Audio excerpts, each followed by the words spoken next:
de a obetimi de di kronti na ababaye krabehwe obedi kronti ebi mbada nti egusu sire nyame nhira no da na onkoso ndom no na ommeboa na Akuapem nkoso ya ntimi mfa ne ntama mfura nti atiefo ye betwa yen ho sima ne aba na ye ba ye de dwumadi no aba ba hyehyɛ so asomo nti ye bedan yen ho aba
Tiefo ye mamunyina kwaba se monya bre asiesie mo ho na enenso ye di dwumadi ba be hyehyɛ so na etiefo fiti na wotwe asian yen adi nkomo afa yen topic yen ho the Akan warfare for political and economic dominance at the Gold Coast ye fiti ase fiti 1600s ene ye hwe amang na wopese wodi Ghana amang so won ne ye a woye won a wototuo won a woto slaves yen aka ba bedu bra eye denchira asantefo betimi defeat denchira ma wo form asante union no foforo ye hwe okonfo anochi dwumu odi ne ma asanteman gusu gina beka ne ne ma ochiman etese ne ete ne ma denchira enso timi hwe form ne ma akwamu hwe form no ye yes a enfato ho ne nyina de yi okonfo anochi de no ba etiefo na wotwe etwa mu no ye de enkomo no be si 1730 to 1733 womra FA akwamufo no achemfo no timi no on di okun na wotimi tore won asekora na emum ye ka se efa akwamu ne Akuapem na ne achem ntokwa no nkyerechire mu bebiri wo ho se ofa iyo kuranten ne homa ochrowe eye osaberema ene yen oral tradition a yenim wo Akuapem mu ha a ne ye na eye Akuapem na wa ha kan won ho bo mu ko oforipahin anim koje nanim adom na ode won ba ma wo bedi okun ma Akuapem no nya won fa ho di no eno no wo ho ena ye san wo Professor John Kofi Fin ono nso ma ne reason intia akwamufo no nso wonya achemfo no ne asantefo no tan won ono nso ma Professor Kwame Napo ono nso mai etefu ma membo saa ne ma kekan membo no sutew se na ebe ya ene ye nga asem na ye ba beka no ye nyina ye betimi de akomapa ne honhom baako na ye ngadi achi na etefu kan Professor Kwame Napo eye Akuapem handbook and history of Akuapem. Professor Kwame Napo ponso chese civil war si Akuapem na in 1711 na Abrante anase niana na oye the akwamfo one representative ana ɔwɔ nkran wɔfrɛ no say amo na amo ɔno the heir apparent ana say akono ni hɔ a na nka amo na ɛsɛ obedi ade but in 1711 no esan say akwamfo na wɔn na wodi nkranfo no so ninti no time bia na ɛsɛ wunya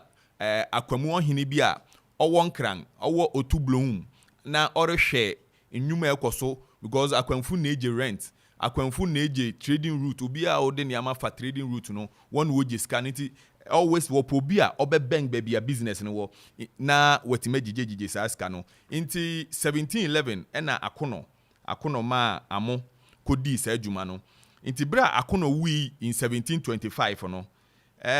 akwamfu na na wo ho no wo che se esan se amo afi krom ho ana wo afi akwamfu asase so emfi du enan eye 14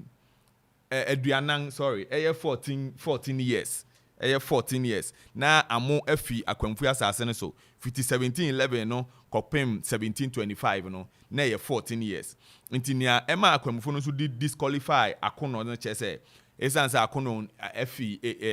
amo afi krom ho ache nti won ama amo endi ade no na wofa amo wofa asewa na wofre na ansakwawo na ansakwawo bedi ade na yima amo nso odi ho yawo na esanse na amo ono gigi akwamufu scanning na owo scanning ti no amo start hyehyɛ nkrɔfu kutupa sɛ wɔmbra akwamufu na asase so na afi wɔne akwamufu no bedi akon ɛno nti ɛno na ɛma aburifo wɔyɛ aburifo kwan na wɔne akwamufu kon na amo hyɛm amo na etua wɔnka breku sofo nyina wɔnyina na amo hyehyɛ wɔn akyi nti eyi ma civil war besi ɛwɔ akwamufu asase so nti ohwɛ Dutch report ni bia wo friend Roma ohwɛ ne reporter Roma kyerɛ in 1728 and 1729 akwamu ahemfo abiesa bi one day won wotu won anam on ntem fiti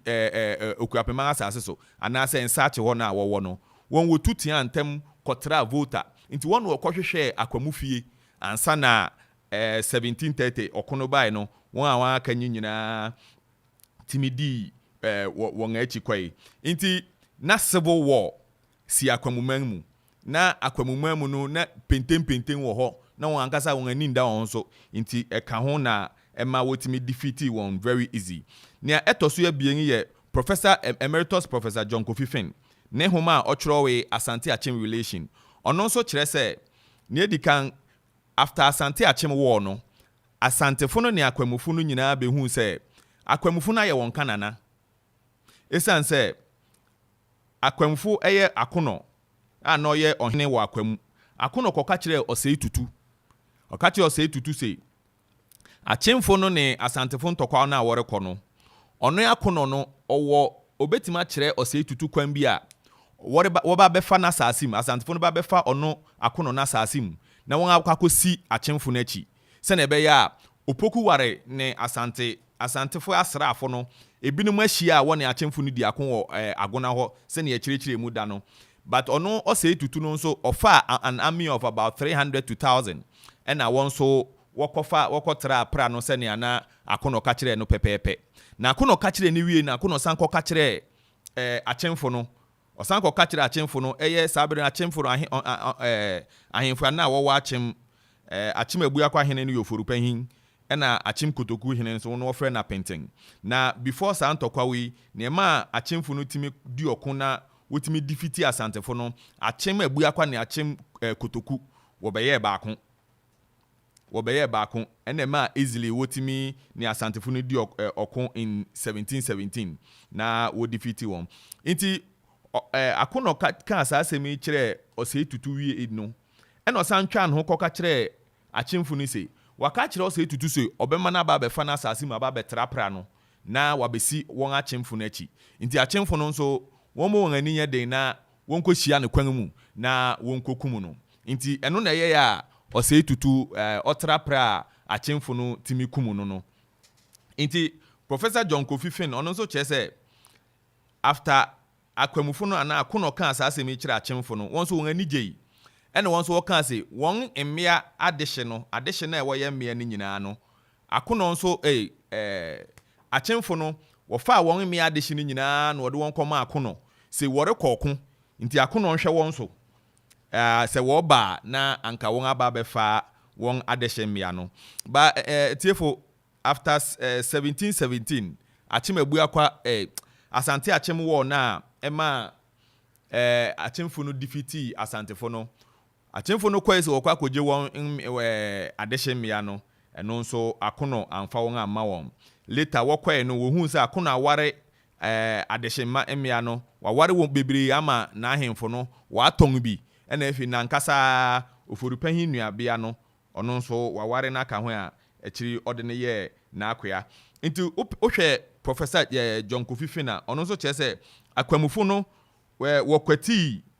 asantefo no ena wosan kwati achemfo no nso nti say akwamufo no enemies na be asante achem won so na we the most powerful nti sa nipa bien a wokun in 1717 no Abakosem chese after 1717 a wokun wie no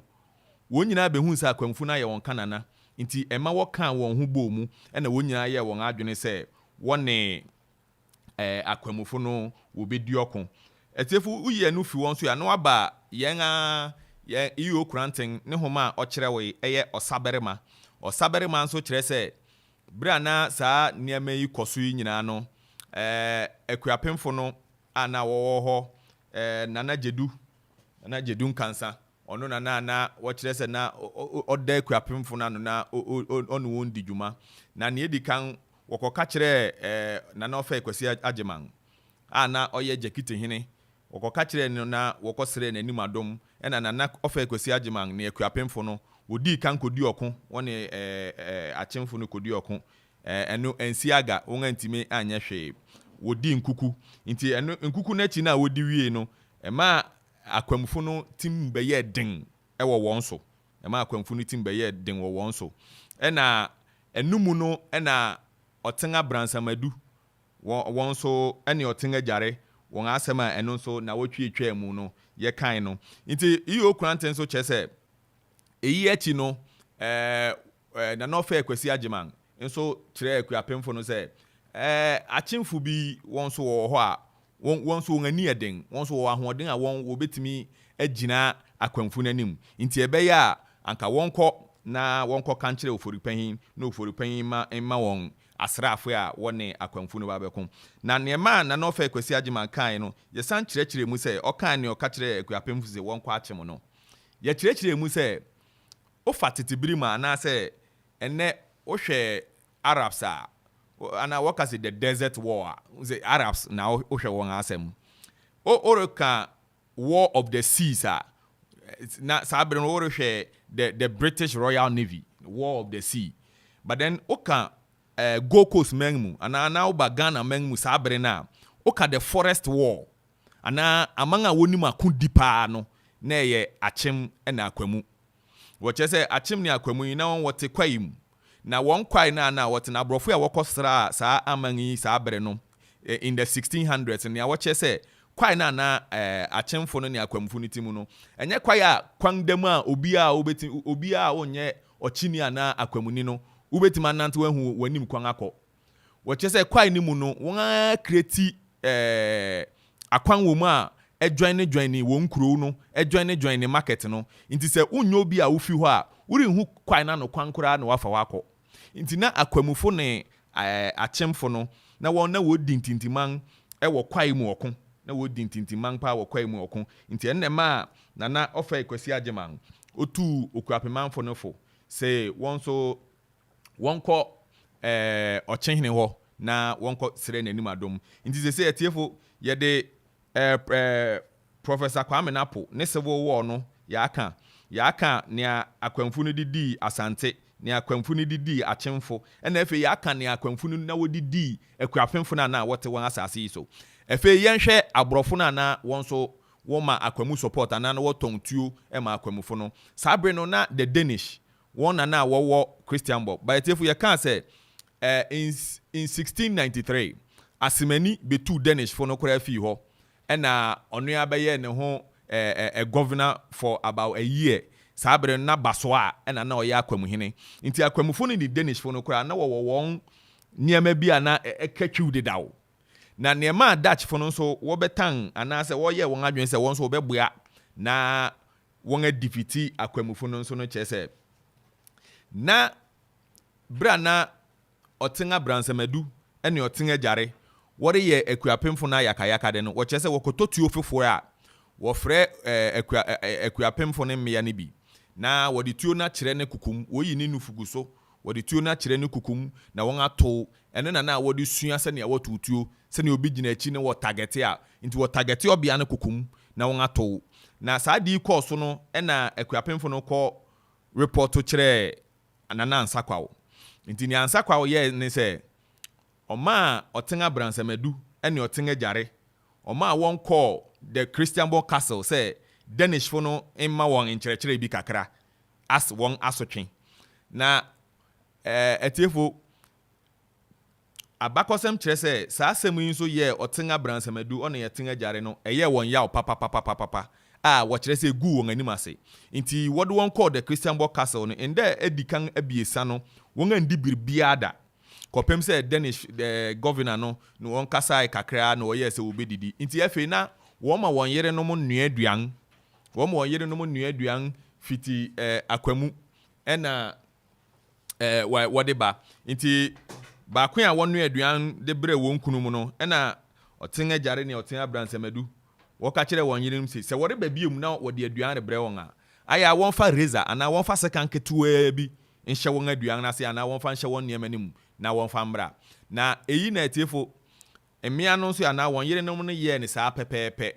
na Abakosem kyese otenga bransamadu ene otenga jare wodidi wie no na won a wode saa sekan no to won mene na wodi twa won ankasa wonti ene ma wowi na wowi wie no na Danish governor no soman se won kɔ kan kyerɛ akwamuhene a ɛyɛ ansakwawo se ni asini na atiefo wo kyese ansakwawo ka kyerɛ asomafo no se won kɔ kan kyerɛ Danish governor ni se yes ni okan na wate but onteye one de onim se ni bibia wu na se ono no se obetima hye ni mu dia ni onfa hye ni mu no ye ehum ni aham ene aham ase kyese na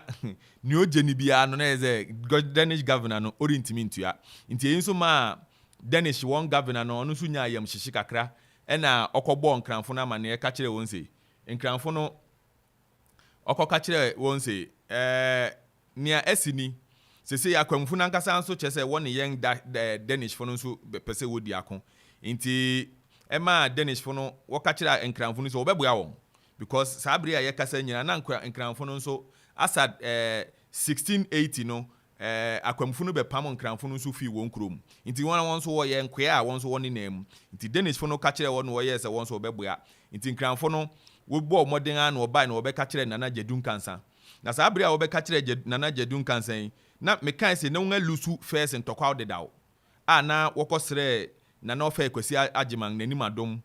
jakiti hene na won alusu ntokwa na edikan ne de dawo no nti bra nkranfo no bɛka kyerɛ Jadun kansa se efe ya brofo no nso se wo bɛboa no ma nkranfo akuapemfo no na jekitifo a ɛyɛ na ofa Kwasi Agyeman ne manfo no won nyina so kabo mu na wone akwamfo no sankodi okunu bio ba eno nso ensiaga wo kyese enu na chikura no na ayɛ ma akwamfo no wontim yɛ den wo akuapemfo no so wo kyese even in 1728 no ade denene pa na efe ansakwa ofiti ase sɛ ɔyɛ ne sɛ efe na ansakwa wankasa akyere akuapemfo no na ɔtɔn wɔn anadwo a wɔn ada wobɛsɔre de wɔn akyere no wɔtɔn wobɛsɔre no yi ayera wobɛsɔre no yi kɔ nti na efe niama na ansakwa wonankasa na odi djuma ne nti eno na eka ho na wobɛhwɛ a mfitiase start no na akuapemfo no na won pentem nkopem mo ya sa but ebedu akiri no na efe won kon kakra wo pentem akopɛ ohini bi anim adom na ono won abɛboa won abɛko na won anya won ho fa ho di but then wo kyerɛ sɛ within that period ya na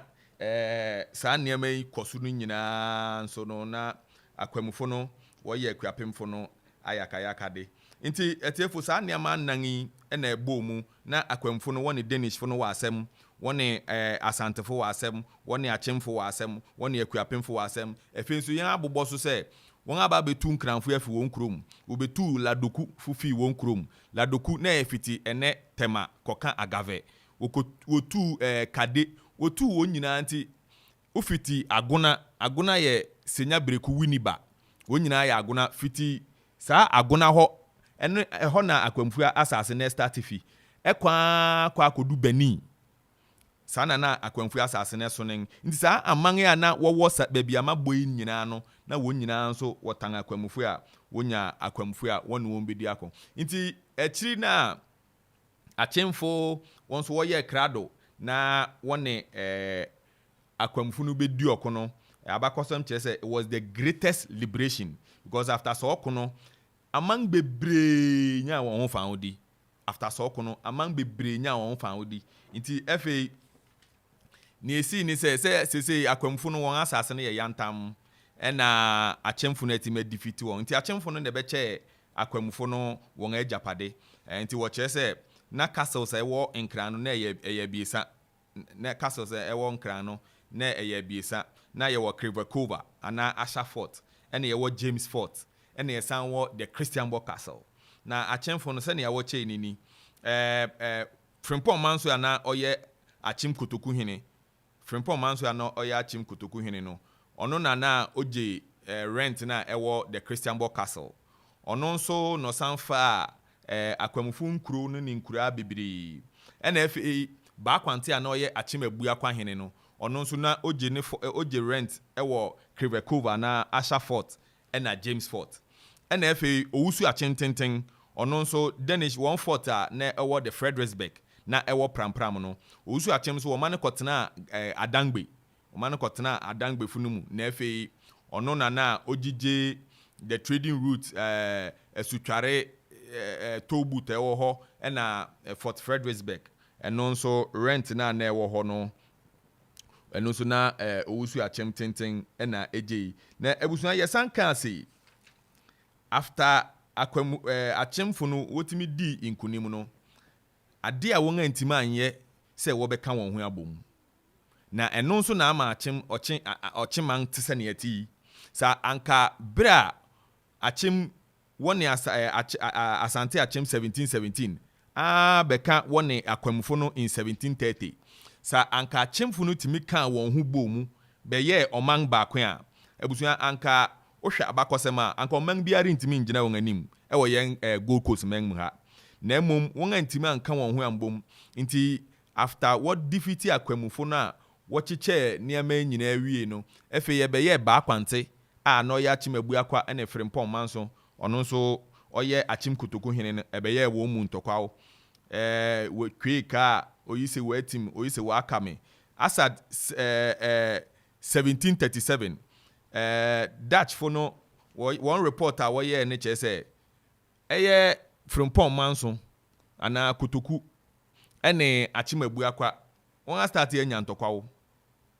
asat 1737 no na won asan enya ntokwa nti within this period ni nyina nso no achemfo no nso benya civil war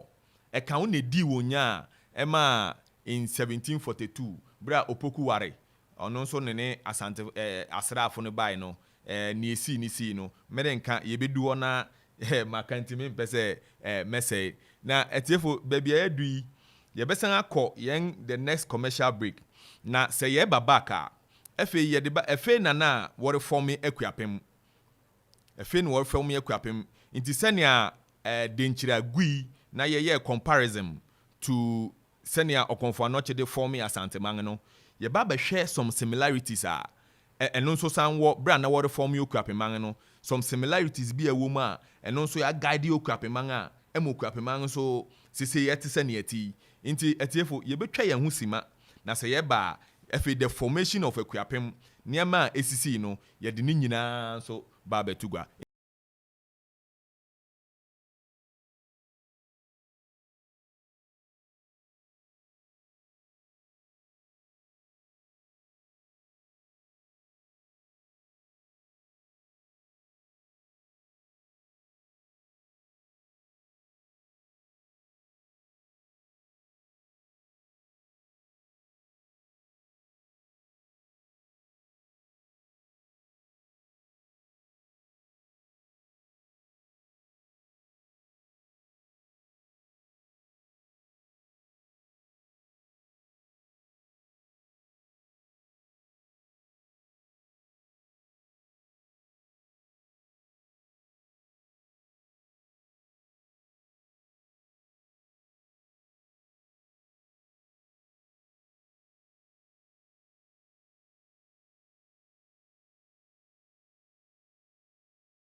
Yo, etiefo. Da munyina se. Yakoso aka se Wiase Abakosem ye dwumadi a Ghana man tie sese ekọ akiri. Sese ohwe yen Facebook, yen YouTube, or yen social media handles na nipa di achi nipa tie because a topic are very sensitive nipa pe se wotie. Nti yakoso obi a ye pe sponsorship a eba beboe na ye betimi di dwumadi abre etiefo. And if you be sponsor ya send American essence show no kwachi nti no obenya nkrofo bebre a wo be patronize o product no wo bete wo dwumadi ana o service ana bibia o provide na wo pese ye boa on advert no say dwumadi a ye Wiase Abakosem ye de referendum na o de referendum nso dia o ne dom timi kasa na o kan o product ya nti yekoso obi a pese obebua na obe sponsor yen program yi yesre oba Okoman radio yen officer ewo Akuffo road na oba yen impanyin wo ha wo na obedi nkomo fefefe a bibia nso beye fefefe na etiefo sese ye ba behwe the formation of Akuapem yen san kan se wo hwe nkuro bi te se Akanten, Akwatia, Apedwa, Apapem, Asamankese, Kade, Kwantanan, Mase, Nkroso, Ochrefo, Otumi, ene Tafo. Se nkuro ni nyina mabobosu na ya Akwamfo kuro. But then ene ababaye Achemfo kuro. Eye after intokwa na wokwen in 1730 no. Saa kuro ya mabobosu nyina Achemfo no be fai no. Eka one price a wonyan ho. Ena obedi sa nkuro we so. Na etiefo efe yembra the formation of Akuapem. Say na watwe ye ka se bra na wore form Akuapem no bra na no forukuma wore form Akuapem no wo kan tam din se wo ye bibia wie no wo che se na Akuapem fo no na sabre no na wo asofo wo akonfo a wote wo hwe won abosom so nti na woni ahemfo nti etiefo eche se nana safori ma achemfo na wo bai no nti kuro bia wo si ohene wo ho no wo ma achemfo no bi ne won kotena wa ahemfi se achemfo no nkyere won adidi na etiefo yen research aya yen so che se na enye no nkwanti na nana safori di sa adwuma no na enye no nkwanti na nana safori odi sa adwuma no na mom ni titiriu pa ema nana safori wodi sa adwuma na ema achemfo no di sa adwuma ne se bra wodi fiti akwamfo no na fe achemfo no ababe ka won kwan ye kan se na won namfo pa na won nuanom a na bibisi a woboa won no na ye denkyirafo ena akwamfo no timi form Ashanti akwamfo no na wotu eska nana akwamfo no na wotu eska ena ansasa sereku nana ansasa sereku ono na otu eska ono no o sponsor na no sei tutu o ma o sei tutu ska o ma o sei tutu asrafo ena efe yo sande o konfo no chekan ho ma o sei tutu nti akwamfo no ena e forme wo boyai ena wo forme asanteman nti bra as achemfo no so wotimi defeat akwamfo no wie no na wo pese won so repeat the same thing won so wo pese wo boya na wo forme another state a se asemba wo betima frɛ won na won akwakoboa on won ya won akodi okon nti saa achemfo na nana oforikuma ma won kɔ sabre Akuapem abriu manfen mampong tutu abri saa achemfo na wo ma wokɔ ho ni nyina no na wo pese ni titiru pa ne se won kɔ kyerɛ won okon ni titiru pa a ema achemfo no wokɔ ho na hindi ne ka ho because hindi no so na ya amane ne amamre nti na ka ho ba ne enti a wo ma wokɔ pa no se won kɔ kyerɛ won okon ne enti a wo ma wokɔ pa no se won kɔ kyerɛ won okon nti bra achemfo no bai no ne awo dwuma a wodi mfitiase ne se Akuapem border no wo be define no wo be kyerɛ won wo be kyerɛ ba bi Akuapem border no ɛwɔ won wo be kyerɛ Akuapem ahye ba bi ɛwɔ after wo wie 1733 saa intokwa no achemfo no na be kyerɛ Akuapem hye nti se wo hwɛ eye atoyima atoy mu hwe Akuapem atoy a wo de achemfo no de Akuapem hye no kofa adensu wo de kofa adensu na no ehɔ na Akuapem won hye na ɛwɔ atoy mu no wo hwe ne a ɛwɔ north a Akuapem hye no wo de call Kamina nti Akuapem ne Kamina fo no nso ɛna na ɛbɔ hye ɛna efe wo hwe apue mu nso a na Akuapem na wone krobofo no ɛna ɛbɔ hye na mom saa hye de na entimi define ne ho yeye nti ema yebekwa akwakodu in 1792 1793 na efe yen ahwe akwamufo krobofo no ne Akuapem fo no ntokwa wa woku bebre no anda Akufrene same na abrofo na ba besi fort ewe Akropong-Akuapem ha na wo friend Frederick Snowpel nti na wo obroni commissioner wo ho nti ye behwe se na ye a na Akufrene twro krata akoma sa obroni no se wo petuo na krobofo no aba beto ahye won so afa won adehye bi nti won ma won tuo na won krobofo no mbedi nkomo nkoduokon nti wo hwe apue mu nso a na Akuapem ne krobohye ne de won antimen define ni ye won antimen define ye nti atefu achemfo ne bai no won wo be kire Akuapem fo hye na nia ema ye ka se okunti ene wo de achemfo no call abusuan ne mu nyina ne chese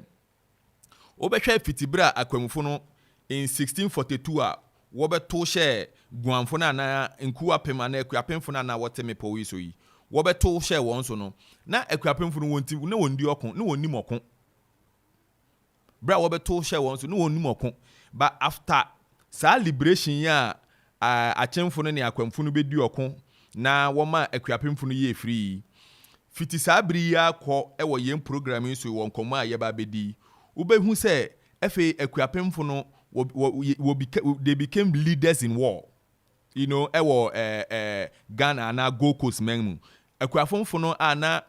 until 1733 a onte sɛ wɔn akɔko biada onte sɛ wɔn atimafi wɔn kurom kura na obi akɔ akɔko no ɛfɛ Akuapem fo no bedi ako bebree wo behu sɛ nea wɔko Akuapem fo no behu sɛ nea wɔko a wodi ako bebree mere mpɛsɛ mɛsɛ nti yebedu hɔ yebɛka ne nyinaa because sɛnea na achem esante denchira na wɔko the major wars no because etiefo asɛm a yɛka ne nyinaa no yɛnka sɛ saa war yinkua na esi wɔ Ghana dabi na ntɔkwa bebree sisi wɔ baabi bebree ba saa ntɔkwa na esisi no na nhyɛ da ni relation bia to Ghana economy na yɛn wɔko wɔn ntɔkwa nti na hɔnom no yɛn fa yɛn niama nkɔ hɔ yɛhwɛ ntɔkwa na ɛwɔ direct effect ɛwɔ ɔman ne so ɛwɔ ɔman ne economy ɛwɔ ɔman ne politics ɛwɔ ɔman ne military ɛna wɔn ana wodi ntintiman nti ɛno ho asɛm na yɛrehwɛ na yɛn akasisi ya nti after wɔbɛyɛ the war of liberation no a nana oforikuma ɔma achemfo no wɔkɔ Akuapem fo no abusuan mu adehye abusuan mu ana babia wodi ahemfi wɔn wɔkɔtena ahemfi si wɔn kyerɛ wɔn ahindi no na nyɛ nunkuanti no wɔkɔe wɔkɔkyerɛ wɔn ɔko sɛnea wɔfa benkum nifa sɛnea akwamfo no kɔkyerɛ asantefo no ɔko ma wotimi ne denkyira kodi ɔko ma wodi nkunim no saa na achemfo no nso bra wɔre form Akuapem no wɔn nso wɔkɔkyerɛ wɔbɛkyerɛ Akuapem fo no wɔbɛkyerɛ wɔn ɔko ɛna ɛma wɔn nso wɔde bɔɔ wɔn ho ban na wohwɛ asanteman na wohwɛ Akuapem a yɛka sɛ ɔkɔmfanoche nneɛma ogyina nneɛma bi so ɛna ɔde tew asanteman ana wɔde form asanteman ɔne ɔsɛ tutu yɛwɔ similarities bi nso wɔ Akuapem mu a wobɛtumi aka sɛ ɛno nso kan na Akuapem ntimi gyinae, you know, ɛno nso kan na Akuapem gyinae sɛnea na asanteman no na ɛyɛ manfra na wɔka wɔn ho bom bɛyɛ ɔman baako no Akuapem fo nso na Akuapem no nso na ɛwɔ similarities bi saa because abere no wohwɛ homa bia mu a even though late wɔka guan ofa ebiru dewu ewukugwa edukuro maprede wɔn so wɔka guan but then homa bia wobɛhwɛ mu no wɔka wɔbɔ Akropong towns ɛna wɔsan bɔ guan towns ana late towns ase kyerɛ sɛ even though na wakakasa baako no na wanye nipa baako inti saa Akuapem bɛka wɔn ho bom yi ɛde manfra ɔde kyerepɔnfo na wɔn wɔyɛ different ana wakakasa baako na wɔyɛ different latefo na wɔn so wɔyɛ different eburifo na wɔwɔ ha dedaw na wɔn so na wɔse wɔyɛ different Brekufo so no wɔn so wɔwɔ mu na wɔyɛ different wɔn nyinaa yɛ aman foforo ansa na akyemfo no koraa nso bɛka ho ɛna wɔka wɔn ho bom bɛyɛ ɔman baako nti ɛno nso ka ho na ma Akuapem wotimi di ɔko ana nkyerɛkyerɛmu biara nim wɔn kyerɛkyerɛ obi ase wɔn kyerɛ baabi obi fi bai wɔn kyerɛ ne odi ɔko sɛ wɔn kyerɛ ne ana wɔntimi ndi ɔko nti ntɔkwa bebree Akuapemfo no di mu ntintiman ntɔkwa bebree Akuapemfo nti eyi yɛ part of the similarities nneɛma na wɔre form Asanteman ɛne nneɛma na wɔre form Akuapem no ne similarities ama Akuapem etime agina abeka ene minimum kasai nti saa bere na wodi ɔko no wie no akyemfo no nso wo form Akuapem na etiefo branka wo form Akuapem wie no meka say nanka yesa aka akyemfo no wotimi ka wɔn ho bom because anka saa bere ni nanka wɔn abanya ahemfo baasa nanka wɔn anya baakwante na baakwante ye akyemabu akwahene wɔn anya Frimpong manso ye akyem kutoku hene ɛna afei wɔn asan aba benya na ofurukuma na ofurukuma nso aba be Akuapem hene no sɛ anka wɔka akyemabu akwa ne akyem kutoku bom anka obia anka man bia ni ha obetimi ne wɔn adi asi badamum anya saa civil war bebree bai wetimi wakam bebree bai nti akyemfo na wɔn adi ɔko adi nkunim na yesa anka wɔtena se no wɔhwɛ sene a wɔbɛyɛ wɔn nneɛma yi na wɔn atimi adi ɔman na wɔn ako adi fiti wɔn no so no wɔn antimi anya saa because etiefo yɛnka na akwamfo no asase na ɛso nti ɔman na akyemfo no di so no ankasa na ɛso nti the more na wɔn ka wɔn ho mbom no the more na wonya problem nti etiefo fiti 1733 wɔkyɛ akwamfo no wɔn asase kyɛ akwamfo no agapade no akyemfo no yɛ wɔn ho sɛ ya even 1737 Roma nso ne report kyerɛ sɛ civil war si ɛwɔ akyem kotoku ɛne akyem abu akwa civil war si ɛkɔ so ya until 1739 but abere na wɔn so wɔyɛ wɔn civil war yi last week yɛ kan sɛ bra akyemfo no defeat akwamfo no asantefo no yam hye wɔn because anya asantefo no sɛ akwamfo no akyemfo no betime atɔre akwamfo no afi Akuapem asase so ɛyɛ wɔn sɛ ebi ɛbɛyɛ ɔko bi a ɛbɛma wɔn ahoɔden no bɛba fam nso wo betime atena baabi a wɔte abɛden anya saa nti ɛma asantefo no yam hye wɔn nti ɛma opoku ware ɔno nso yi n'ani fi akyemfo no anim for some time ɛna efe ɔne na amansiefo ɔne tachiman ɔne dɔma ɔne wasa ɔne wɔn kodi ɔko or make sure say obey the powerful person in the east on the western coast and now the western side of Gold Coast say na some time ago Denchira be the powerful na Asante be defeated Denchira what be the powerful no 1717 na opoku ware wi no e ma won ahoden ne so tel by ye kan say ebri moro ono kura de bra owura Kumase kokum Asante hemia na wo frɛ ni nyako nti Asante won tumi no ano bebra ase nti after akyemfo no ne akwamfu di okwe a ema akyemfo no di nkunim no efe Asantefo no yam hye won ene wo ye won adwen se wo beyi won ani afi akyemfo no so for some time na efe the western block of the Gold Coast no wo kodi akon wo ho nkakra make sure say obi a wo ho won adi won so ema won asan aba retain saa tumi ana power a wo bere na wo defeat intim jakeri ne denchirafo no nti Asantefo no benya saa power yi nti asat March 1739 ena akyemfo no behu se efe ebere na ebe efe enche Asantefo no wo no won ba bedi okom eno ne ma akyemfo no wo jai won civil war no But achemfo no after one civil war no kowie no na Frimpong manso nso wi. Nti Frimpong manso ya no ye achem Kotokuhene no nso wi. No owi no e na apel bedi na ade. Nti in March 1739 Roma chese achemfo no ne asantefo no woko palava. Na palava ye tetene wo se woka palava tetene wo kwa kodi okwan a wo ko meet nansa ahemfo ne impanyin a yemfa se achem ne asante ne kwa akokwan a yemfa se tutu a na oye asante hene na ba kwante a na oye achem abu akwa hene no sankrafu ikohia wo kodi nkomo kekan ebiane ama ese war no ebekọ se wodi nkomo na se sa palava na eba so pe na ese hu se war na hwie egbe ebeba so nti March 1739 na asantefo no ne achemfo no woye palava yes efe de hwie bi wodi okono be hihye so na se ebusanfo sa abiri nyina nso na akwamfo no nso wotetetetewo sise won ahu se asantefo na baba ye powerful won ahu se achemfo no won gina yiye because civil war asia ama wentwi bi aba achemfo no mu dina akwamfo no wo wairehemu se asantefo no baba defeat achemfo no ne Akuapemfo no na efe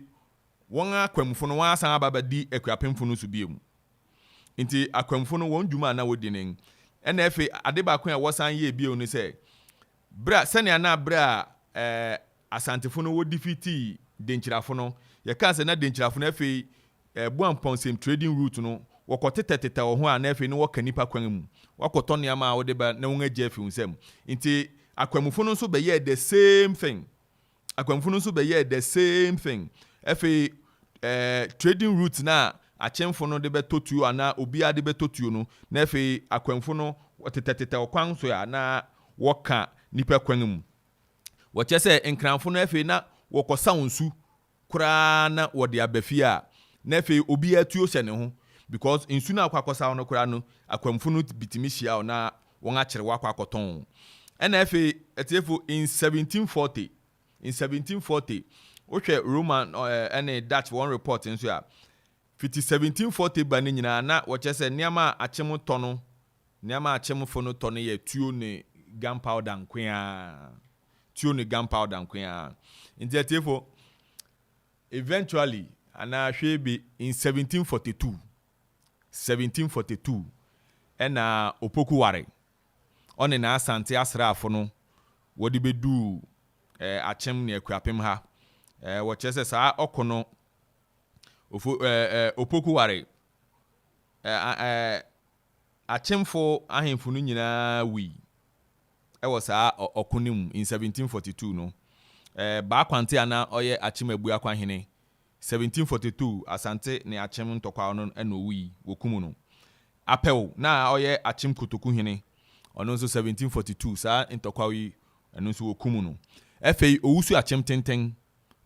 tenten ono nso sa ntokwa wi asantefo no kumu no ena efe sebra achemfo no nso defeat akwamufo no sene ana amo oye the representative of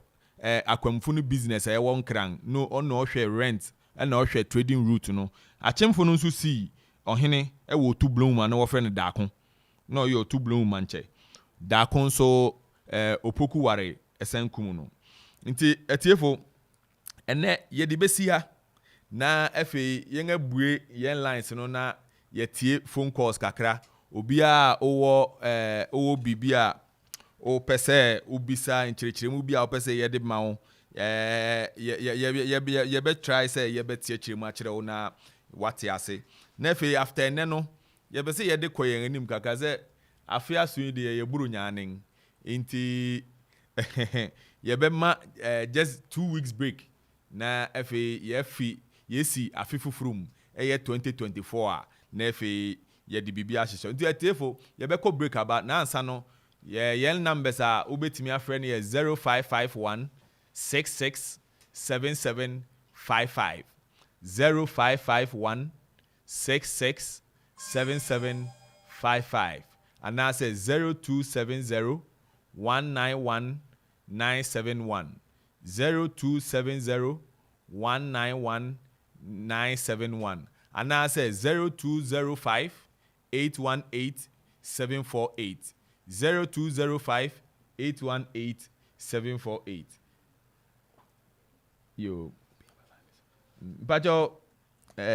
Obi Abala, so hello. Hello. Hello. Good evening. Yo, hello. Good evening. Bacho, uding ni Bacho. Yo, Bacho, me kasi Akuffo manfi. Akuffo manfi. Yo, Bacho kasa na yeti o. Bacho, esantifo ni se wasi yen Akuffo pii. Aye papa. Bacho o se. Aye wasi Akuffo pii. Aye papa na esantifo pii mo le papa. Hina na eka. Sana esantifo mo kan. Okay, Bacho Mati. Ye be try say ye be ansanti. Bacho obi bi. Bacho da mi ndi. Okay. Inti Bacho ye be ansan. Why? Ye da se pa. Okay. Hello. Good evening. Good evening. Bacho Apomo. Yado. Yo, na Bacho ding ni baby afrefi. Mo di ko ya pin. Bacho betima ma on so kakra na mente on ka papa. Mo di ko ya pin. Edu ko Akuapem. Yo, Bacho ma on so kakra na efe yenti o. Why? Yo. Na me say wa cheche mo na we Akropong no. Oma ne nkrafo na anase esrom na so nkrafo. Na Akropong so mo me hu bebi omo. Inti Bacho say Akropong won an hefo o asemisa no bisa bio. Na me say Akropong na o kan oma ne nkrafo na. Okay. Okay. Bacho Mat. And second question here then. No. Okay, Bacho Mati. Yo, inti Bacho me da say ye bebu why? Hello. Your call has been put on hold. Hello? Please wait. Your call has been put. Hello. Hello.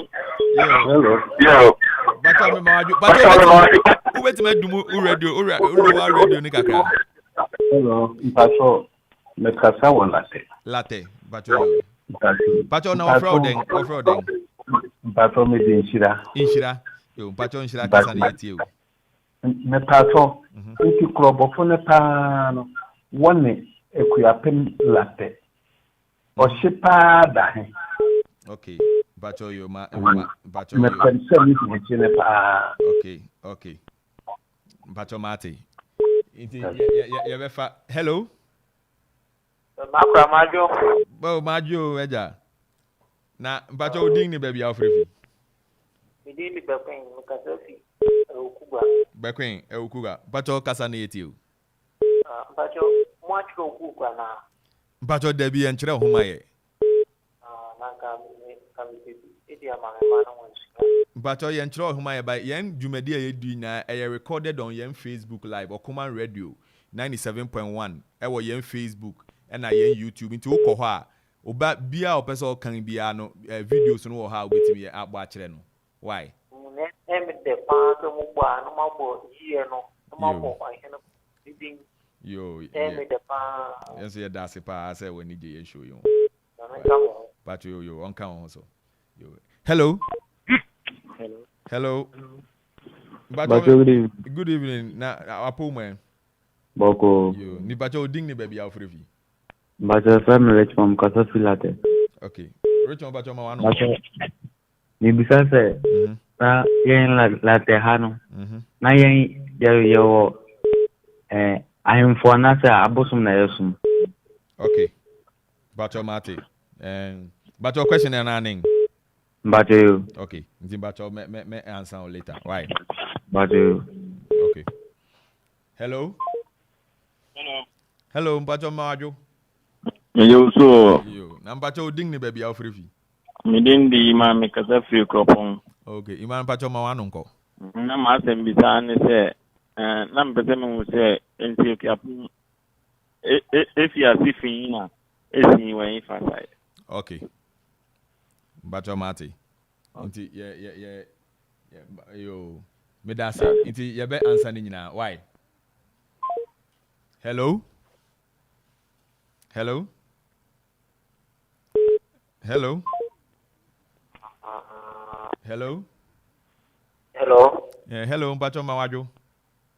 Abra, Yoso. Yo, Mbacho ding ni baby out of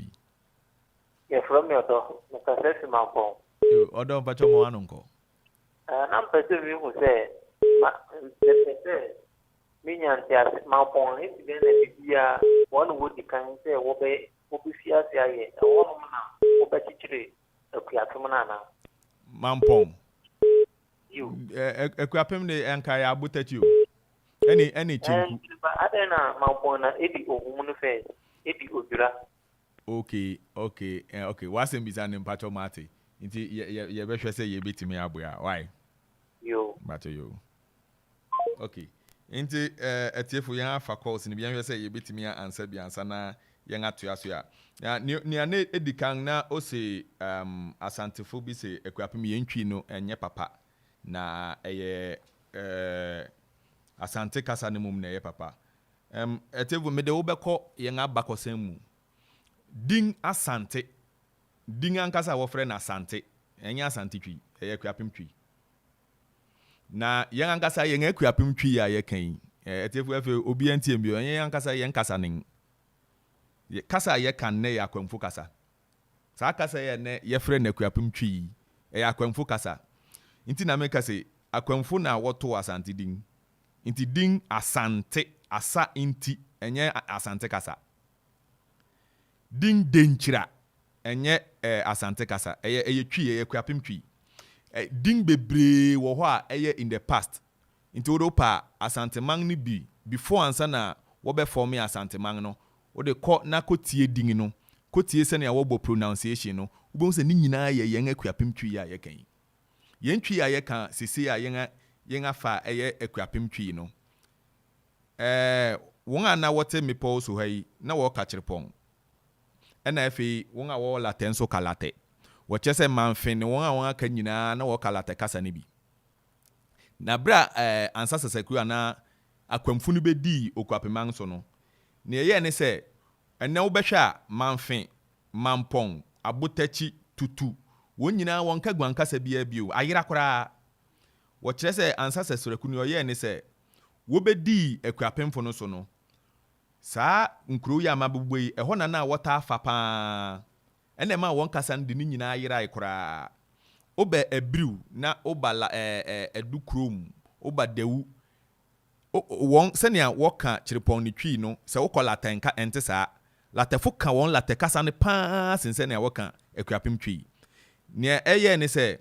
saa manfin mampong ni nyina won na ansa sesereku ene Akwamfo no ho na wodi won dwuma pa trading route na na mu ho no pa nti wo ye se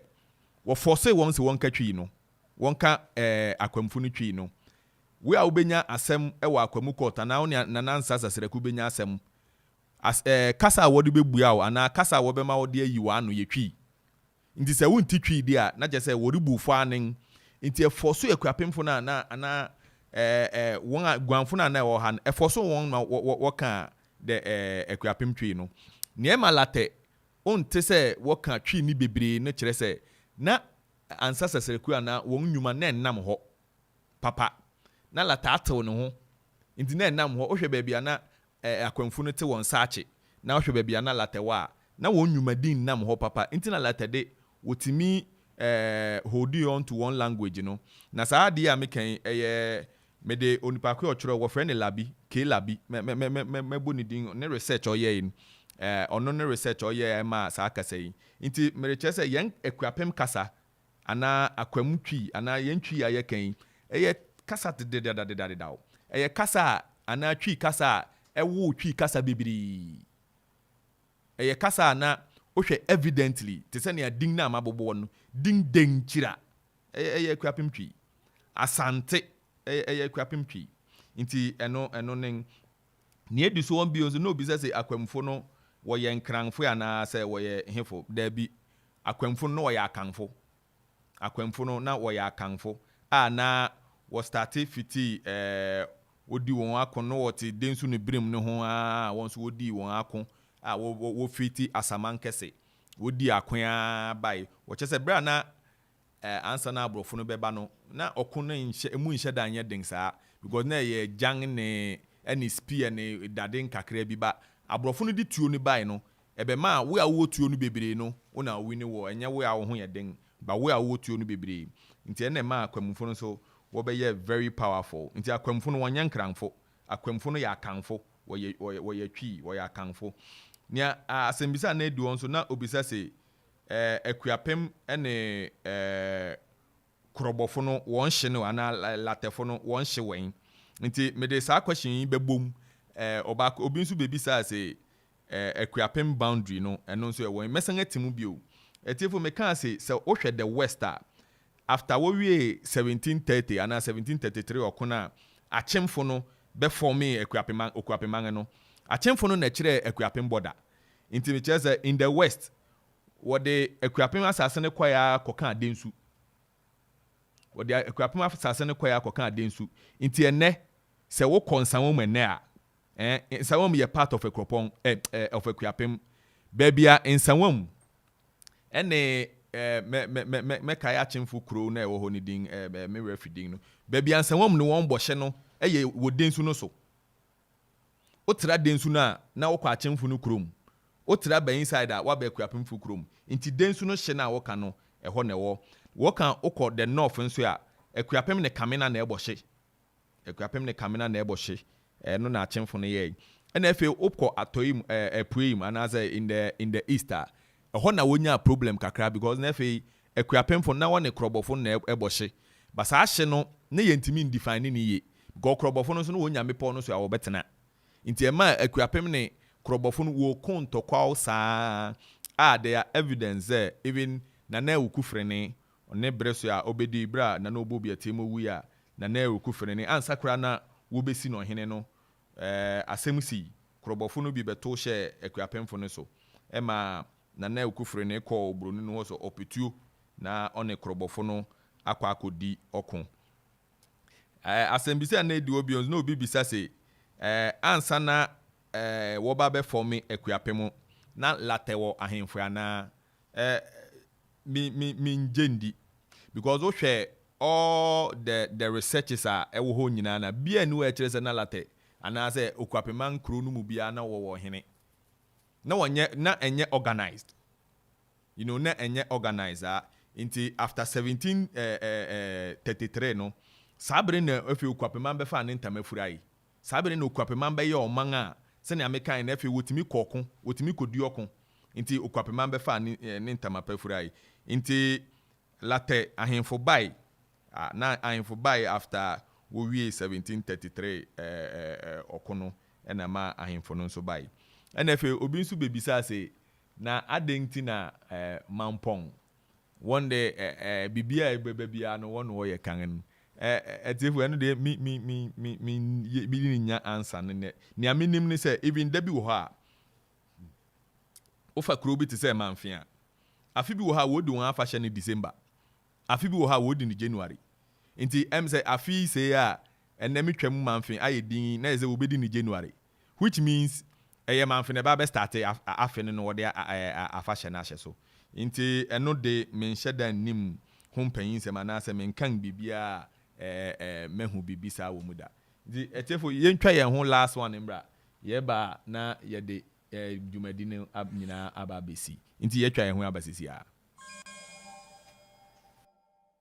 Christmas with Level 3 presents Bliss on the Mountain, Akuffo Fair Series. Level 3 10 years anniversary in Accra Cityland. Day 21st December until the 1st of January 2024. 21st, Artist Aquaba Rave. 22nd, Dirty Freaky Funky Friday. 23rd, the 3 Wise Divas. 24th, Ghana Party in White. Official Ghana All-White Party for Christmas. 25th, Xmas in Red Roses. 26th, Santa Fanta Bunch. 29th, Black and Gold Blend. 30th, Spirits and Sparkles, Whiskey and Champagne Party. party. 31st, a step in the mid-hour. On the 1st of January 2024, the New Year party, white and gold blend and artist performance. A time 24/7 play. Venue, level 3 bar and lounge. Akropong branch opposite the GRA office. DJs, hype men, and performing artists from Ghana and the international market. Free entry. Sponsors Plus FM, Okoman Radio, Hunters Promotion, Foresight TV, YFM, Fresh and Ice, Kingdom FM, and many other proud sponsors. Reservation 0244 925412. Level 3. Enter the fun.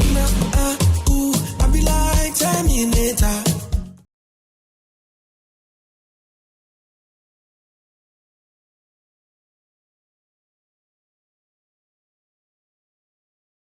Hey, we are how Jerusalem won. Unti East Hills Hotel in Kayana. A hotel on Wasubia Abakosem, Mamokwapiman, aye the dead. Na hotel on Wasua, a one kohodia, and what so, Ebony Bambo, Ebony said, baby, a hot sound there, why are common dear, a Wally East Hill Hotel. Hey, into hotels, I will grab a memoir. A one to say, baby, and Nano, Koya, one Yama Basa. Danga ukwada mukran tuntume waden de bi East Hill Hotel de amwante sa na ne eye fene ya kono wo ho ne se abra wode wo nan si compound ho ape na automatic free wifi edam wo phone so na ba ne car park enso dia eye spacious a wo car net den wo benya ba bia park ye wo fan room se ho ne de obi wo ho a on pe air condition room ope ba bia fan bo ebi wo ho onso a wo pe air condition dan wo mu no so no eno so ebi wo ho restaurant enso e wo ho e ho no de aduan bia upe bia ubenya bi eye continental na anase ye local dishes oh minua ubenya bi edi wo ho papa na ne san ye fe wo ho ne se awia bono ohyewa ba East Hill Hotel se wo swimming pool a eson rana be gware wom na ye exercise ma wo ho ntumi nto eba no conference room a wo bi wo ho e ho so papa san so na empa no so no ye wo queen size and king size wo ye seda na wo ho ento ni nyina no e wo East Hill Hotel Akuapem hefa na hotel se wo e wo late Akuapem David Junction na sa wo hwehwe nwachi kwan dia obetimi afra won e wo 0263 466 793 ana 0535 015 553 ni nyina no for reservation ana se enquiries bia no obetimi afra won na nwa yesa amount East Hill Hotel, your hospitality.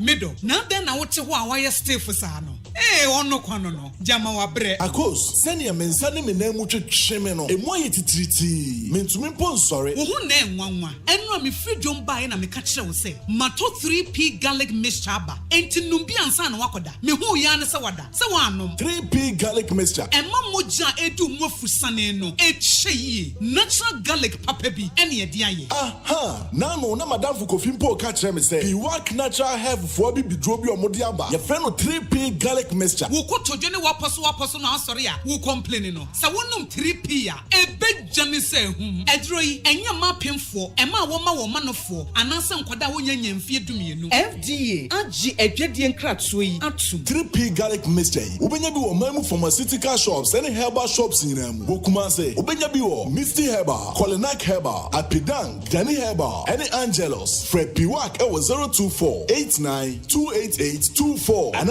020 100 0021. Hey, floor tissue, cell original. Flora tissue, lead the way. Flora tissue, if you spill you go wipe, go wipe. We get the Flora joy, for your parties, engagement and weddings. Flora smile, for your office and meetings, for the market. Flora giant, gigantic event and many things. Flora kids, and voila no. Flora tissue, show me the way. Flora tissue, if you sweat you go wipe.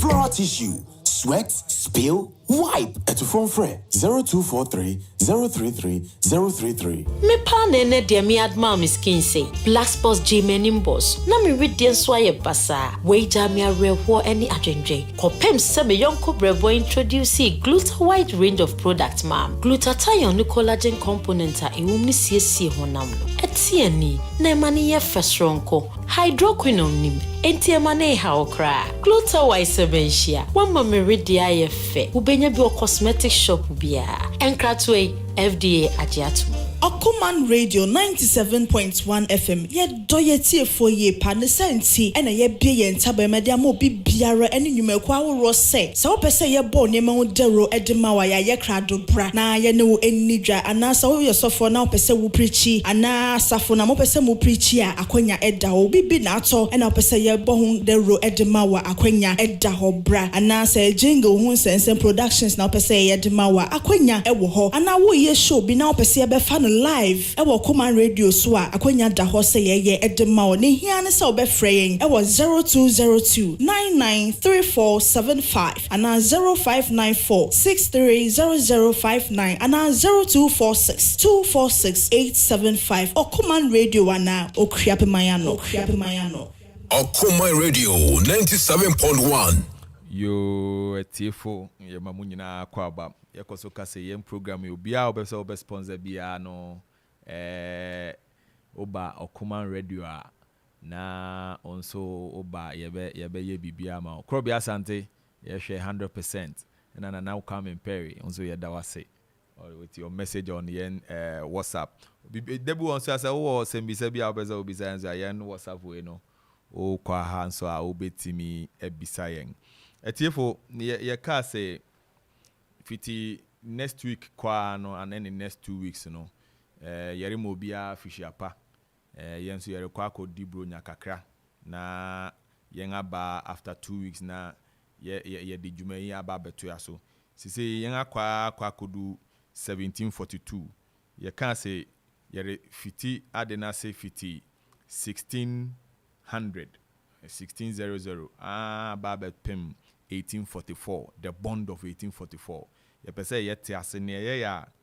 yen Amanfo no bia na yen ahemfo no bitimi do won sakosha krata ase se wo be sign se kwasibroni imbedi enso ana kwasibroni the bond of 1844 na etif wo ye ya ne se ebibifu ahemfo no sign se yen ne yen ho renku biemu se yen yen ho yen renku biemu huri azanka enu ya nen ba yen yen ho renku biemu no ye pese kwasibroni na ye referee kwasibroni na ye judge kwasibroni na ye school prefect and class prefect na se yemu bi kwa akokon a wabo yen ma nti the bond of 1844 no enenam baby sa nti ye pese ye hwe niemti a emeye ko wie sa because enye se ye fi ho dakora na ye kwese ye be sign na moma ba be di enso ye nenanom na sebi wonso na won adwene mu do nti enye dakoro nesi ba ye niema bibire sisi a ema ye nso ye de ye ho ya na ye de ye nkon ko share bibi sa ase nti etievo ene ye de yen show ni besi na ye beto ya so next year in 2024 it's the second week in 2024 no ye de yen dwumadi bebrel sene amekan no sise ye de asi 1742 but sise ye rekwa kodu 1844 which means ye were about 100 years of history and 100 years ye were about 100 years and 102 years of history ye ba be discuss ya ntino sa program yi de niama wom next year ye beka na ye ya Christosum bai ye beka na ye ya Christosum bai ye beka na ye ya education nso bai ye be di ho nkomo ye beka sene amekan no na ye wo fort ana abrofo no be see fort a wo friend Frederick Snowpel na Frederick Snowpel no eye bra na abrofo no pese wo jai the slave trade and the triangular trade, that's transporting slaves, you know, fiti Gold Coast and fiti Bibiman muha. Now do one ko Caribbeans what pack one says sardine do one ko Caribbean no. E be do bibi na brofo no bi wo ha eye wan ahometewo. Nti wo ye wan adwen say ene mo menje asase wa ha na afei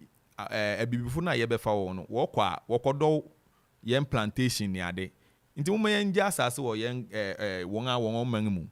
Yen to slaves na won a wo beton ama yen no na fe yen pe baabi ma won tena na fe won nya adwuma won do na nnobay na ebeba no ye fa nnobay ni mu ma na ye de ko instead of say ye befa nipa ni mu ma ko nti po I set ni susu ana ni trimu po a ema wodi be see Frederick Snowpel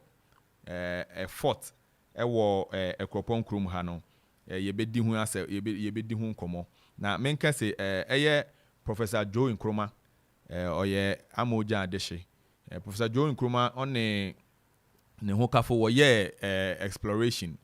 baby a Frederick Snopel sa fort ne wo no won akoko discover minim baby pot ya wo koye ba minim say Professor year 2000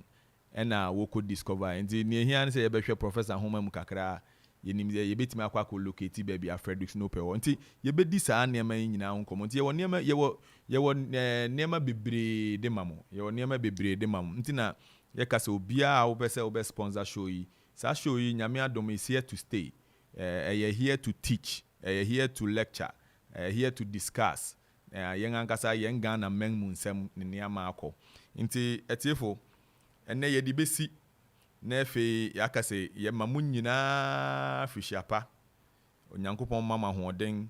obia Christmas enye fefefe obia nya na akokọ nam ne omo ne bibia opeso odi obi nya bibi no nso mbeche obi nya bibi announce nya bibi na nso koche obi nyame nhira na ye de mamu nyina mekoso yankase de Chicago stand na michia mu nyina nti etiefo me ami de wudu medin ho chiami wo frame John Peter Addo Nyarko obetima frame Yohane Petro wo frame sanso ya mejew so nti nyame ya adoma afi 2024 the second week in January yebeshia makra mu nyina bye bye.